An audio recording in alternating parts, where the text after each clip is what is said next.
was a tough weekend, it was a little bit edgy, but Tim Gajser crosses the line as a 5-time world champion. He wins title number 5 here in Finland. And Team HRC on top of the world again.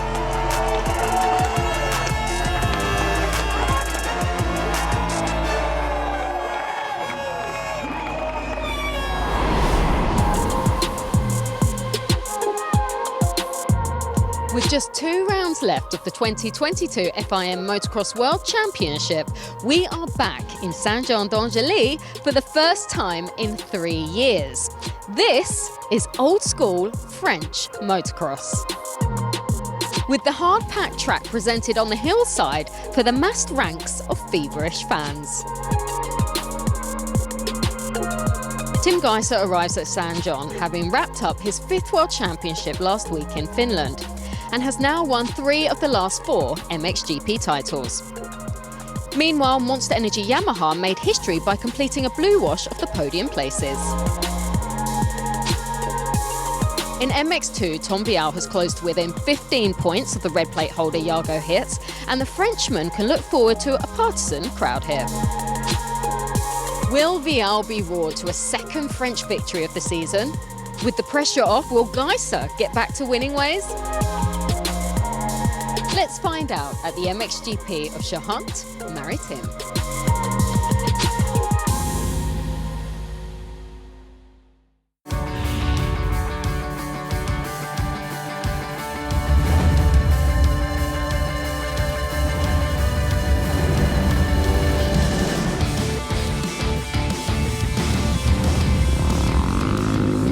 Monster Energy Yamaha's Maxime Renault takes us for a lap around Saint-Jean-d'Angely. 1,620 metres long, the circuit. The start straight about 90 metres, and as soon as you exit turn 1, you're over the foxhole shot line, uphill into turn 2, and into a series of 3 giant rollers. You can double single or single double. Turn 3 at the top of the hill drops downhill steeply. A series of steps lead down to this bottom right-hander, and there'll be a choice of lines to pick as the weekend wears on. The uphill triple, much talk about that part of the racetrack this weekend. Is it quicker, yes or no? I think it's a definitive yes. The Monster Energy finish line jump just here. Leads into this right-hand turn, over the short tabletop before we start to climb uphill in the opposite direction. You used to be able to triple uphill, but now it's double-double. And then when you get to the top, a very tight left-hand turn. You can seat bounce and clear this step for a step down. Again, hard on the brakes, tightening up through this bottom right-hander. And another short, sharp climb back into another 180 left. After this part of the racetrack, it really starts to open up though. Feathering the throttle at this point, you can take the right-hand line or stay wide. Look at the blue groove on the run to that double. The Monster Energy double at the top end of the circuit, landing on the brakes through this right-hander. See how shiny the line is before launching downhill. You can land to about now. It's a big jump down into this 180 left. On the gas, you can go outside, inside. Either way, you hit the Monster Energy double, and then you stay on the gas through here, double into the wave section, and then double again before you hit the FC Moto, step down. A couple more waves before we hit this split section. Riders cleverly transferring from one side to the other on that part of the racetrack. This is a very off-camber turn. You can't see it from that angle, but it is, and the rock will really start to shine through. The final descent through the right, back down the start straight past pit lane to start another lap here at Saint-Jean-d'Angely.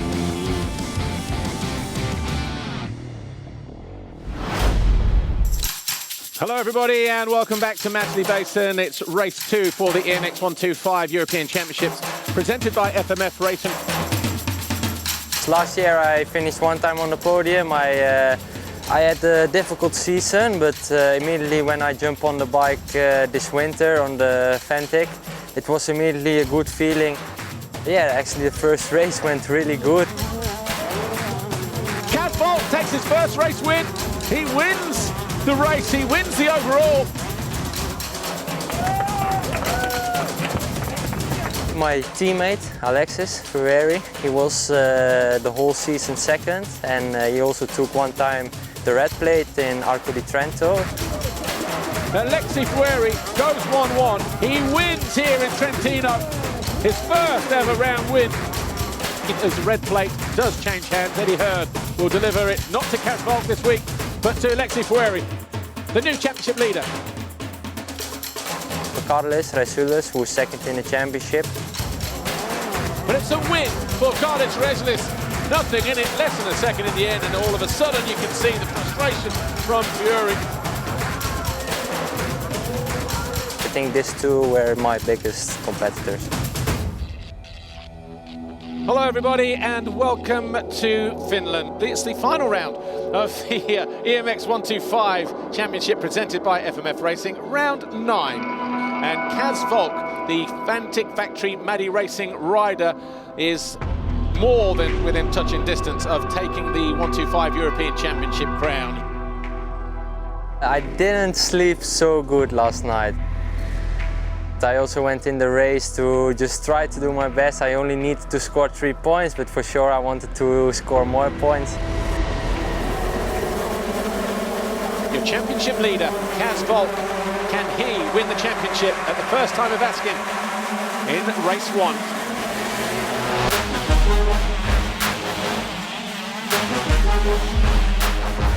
My ambitions were to finish in the top 3 of the season and make some podiums. So when I was in 3rd place, I was also, okay, it's good, it's enough to take it. Yeah, I scored points every race, I tried to do my best every race, and I finally came home to be the champions. And it's Kaz Volk, who is your 125 European champion, presented by FMF Racing. It means a lot to me because I've been in the class for 3 years. I didn't have the best 2 years. I was not finished for the 125 because my length is quite high. So I wanted to do another year in the class to take podiums and take home the championship, and I did it. So I'm so happy.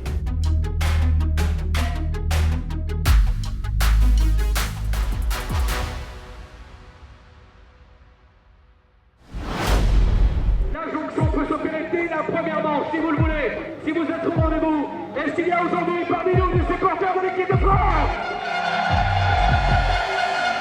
Je ne vois pas vos drapeaux, je veux du blanc, du rouge. Allez, montrez-moi vos drapeaux. De l'autre côté là-bas aussi, c'est bien du côté de Gate drops here, Saint-Jean.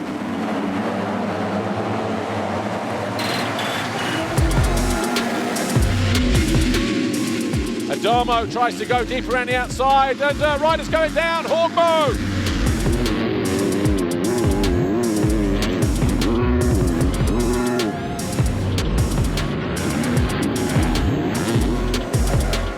But Adamo, at the bottom of the hill, getting caught and passed there by Beniston and Vialle. Difficult track to pass on yesterday. Geerts knows that as he goes up the inside of Van der Moosdijk, who's almost off the back of the bike. Geerts is through into 5th. Langenfelder 3rd, Adamo 4th. But for how much longer? And Geerts around the outside and up into 3rd place.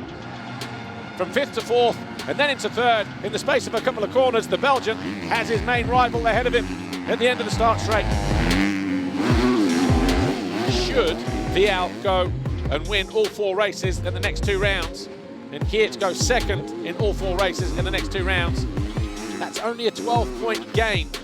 Geerts would still be world champion. Oh, the top 3, you can't separate them now. Right, will he get the opportunity here?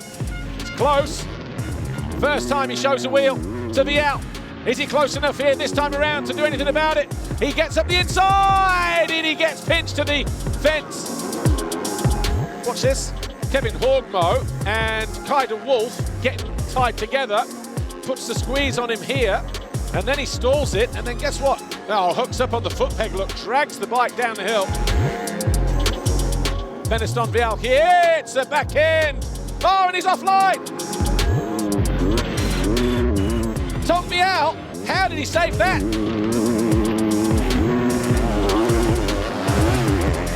He's now under pressure, massively.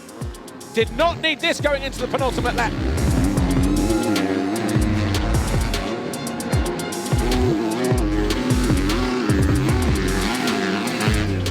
No time to celebrate with the fans. Thibaut Beneston, a handful of corners away from taking the checkered flag. Thibaut Beneston will round out the final turn here. He will cross the Monster Energy finish line. He wins race 1. It's his 4th win of the season. Vialle crosses the line second. He's reduced the gap to Geerts by 2 points. The Belgian crossing the line in 3rd.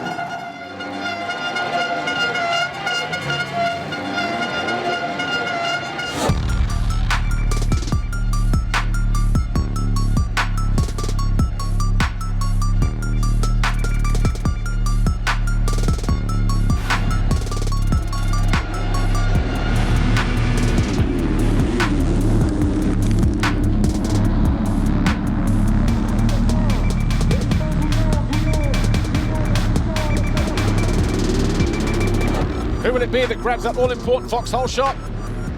It's Guyon into the first turn. To the outside of him is Thibaut Beneston, and Vialle will squeeze everybody tight at turn 2 and take over the lead, and that is exactly what he needs. Geerts there buried in about 6th place. Look, this could be a crucial turning point in the MX2 Championship title race.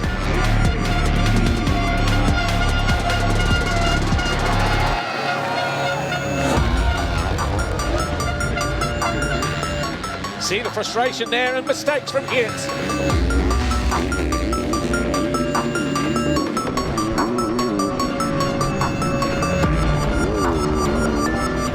Closing back in on the Dutchman, number 39, Romain van der Moosdijk. He gets to the inside. This time, the pass here, surely for 4th place, and it is. Geerts pulls another couple of vital points back. Might be able to make this pass a lot quicker than the one, and he goes down! Evans goes through, so too does Romain van der Moosdijk. Fans on their feet, and he can't get it fired up. Finally he gets going. Jago Geerts loses out to Horgmo as well. Horgmo is going to find his way past Evans here. He's up on the bank and a little bit more. Evans put the squeeze on him. Goes to the inside. Did he get hung up? Well, he just got squeezed here. Horgmo had a similar incident with De Wolf in the first race. This time it's Evans who feels the wrath of the Horgmo.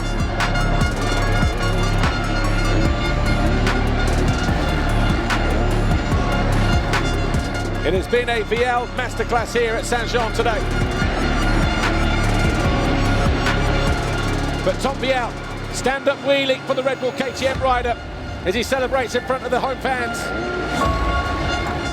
A convincing win in race 2. Vialle wins here in France at Charente Maritime. His 3rd French Grand Prix victory.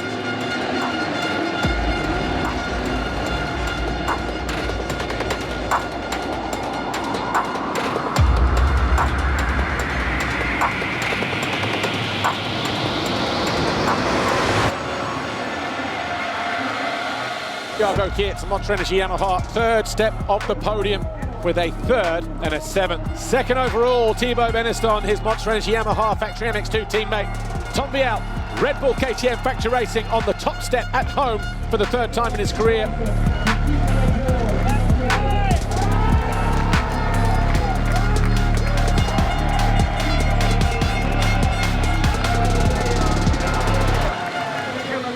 Mr. Antonio Alia Portela handing the red plate to Jago Geerts. A bittersweet day here for the Belgian.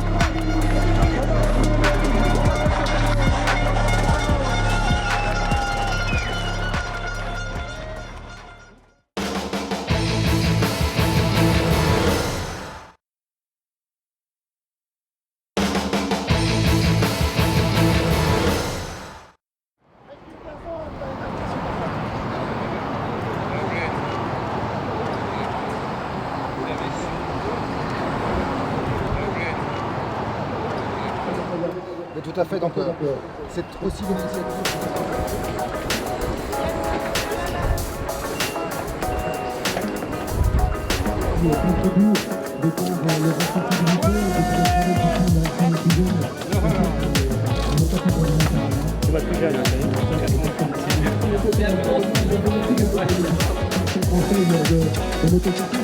Oui, c'est possible, c'est sûr. Merci.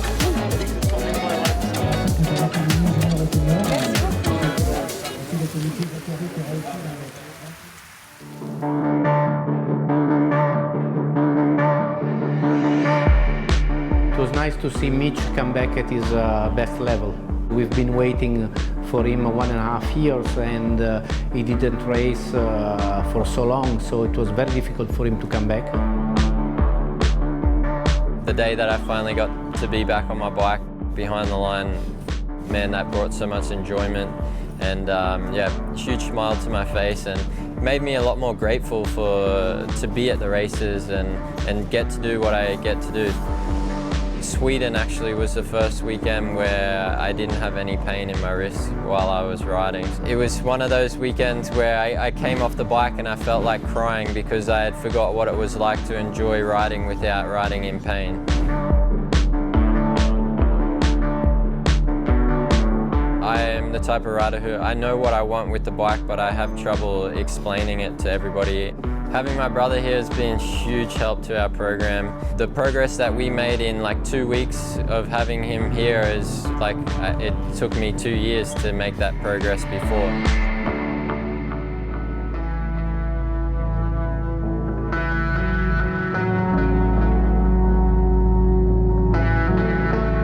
When we signed him, he was just 17, I think he was not even 18. He had won many championships in the junior categories. When we won the first one, we said maybe we have a real champion and we can go for more.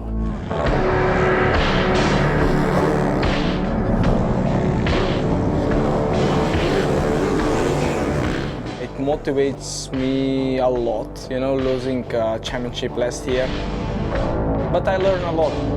For this year, you know, motivation was super high. I would say that it was a dream start. It was a good beginning of the year, you know. Between Indonesia and then Czech, we have a break, 2 weekends off. And then I start to realize that, you know, we are getting close. Last couple of GPs, I just have to be smart enough, you know, and stay on 2 wheels, bring that title back to Honda, you know.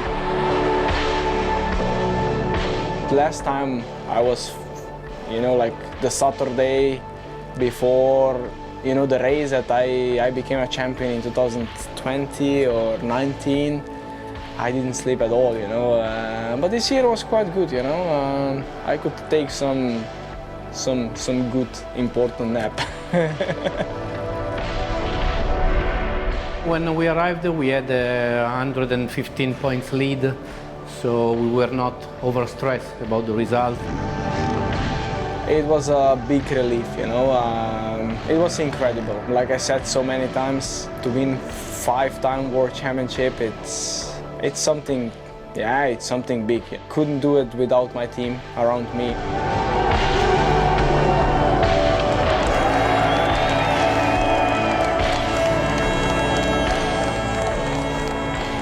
We work so hard together for these dreams, you know, to be a world champion. All the fans that always came to support me on the races, also back in Slovenia, everywhere. Thank you guys, yeah.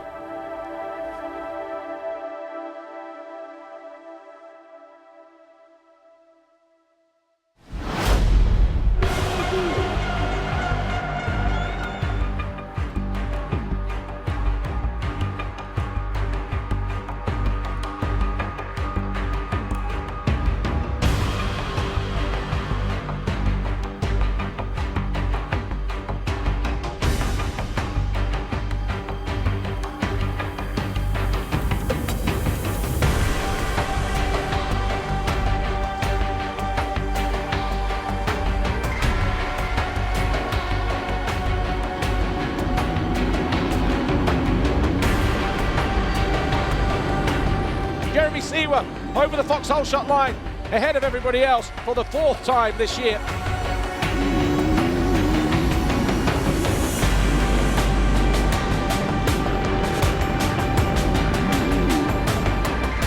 Downhill for the first time then. Seawert leads away from Fevre, Gajser, Evans, Monticelli, Renault, Prado. Seawert pops the triple on the first lap.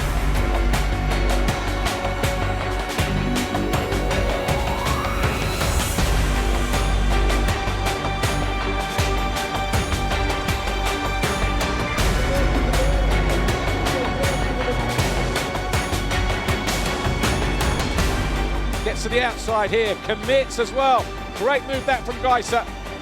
Full commitment at its best. Round the outside.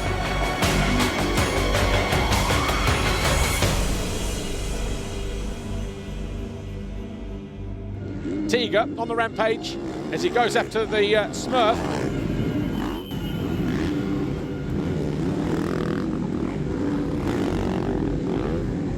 How much is Gajser pushing? How much is Siwa pushing just to stay ahead of the 5-time world champion?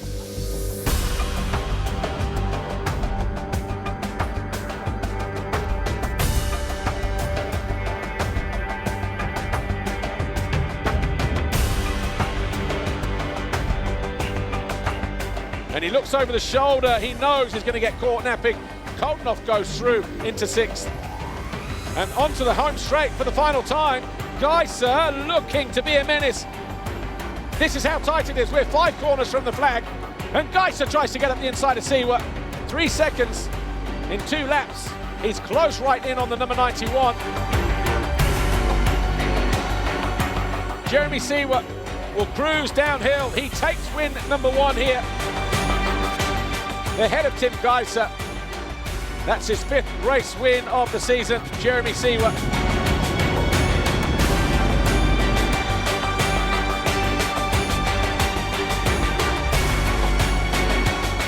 Febvre crosses the line 3rd, 4th for Prado, 5th for Renault.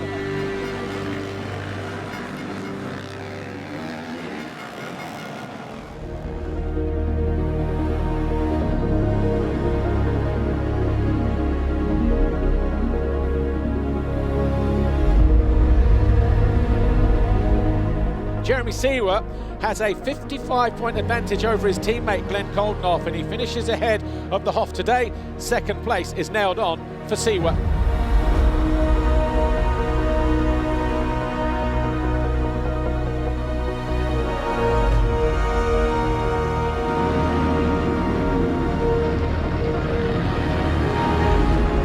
A rare foxhole shot recently for the Red Bull Gas rider. Tripling uphill for the first time. Siwa looks to rail around the outside. Oh, nicely done. Gajser just took the long way round. Gets himself up into 4th place. Hasn't had a race win, Jorge Prado, since race 1, Portugal, round 4. Can he sustain the attack from Renault, Siwa and Gajser?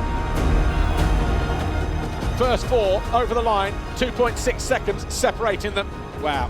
Everybody locked together. Oh, and a mistake there from Renault. Was slow through the turn. Jeremy Siwa didn't need a second invite.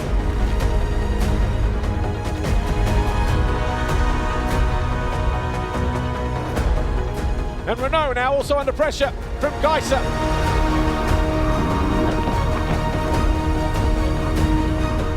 From being back there, well, I tell you what, he gets out of the turn early. He puts the squeeze on Renault, and then Renault makes a mistake at the bottom of the hill. Gajser now 3rd.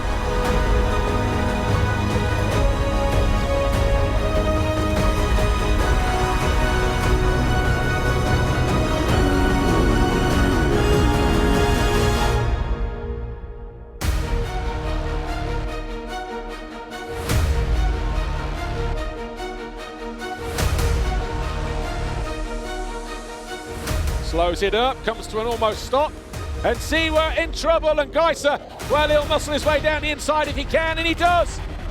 Great ride back from Gajser. He'll believe he can win the race from here. Oh, Gajser's through. Gajser has found his way past, and that was on the long downhill, surely.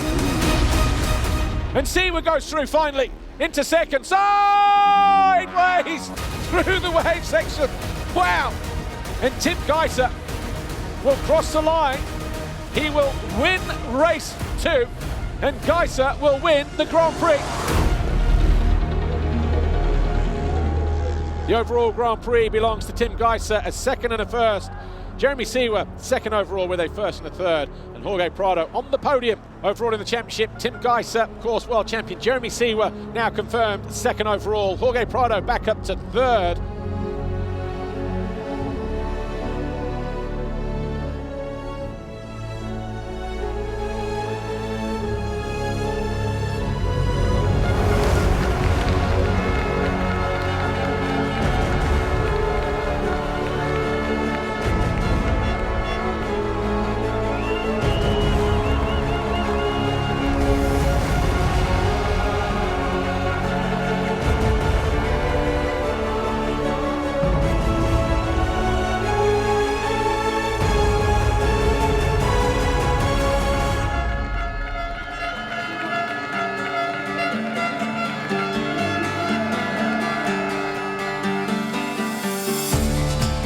There was plenty of French flair to enjoy as we returned to Saint-Jean-d'Angely. Tom Vialle delighted a partisan crowd to close in on Jago Hirtz, a battle for the MX2 title that will go right down to the wire. Meanwhile, Siwa has sewn up a second in the MXGP Championship, while Tim Gajser returned to the top of the box. We'll now pack up for our season finale at the Bitchy MXGP of Turkey. Au revoir.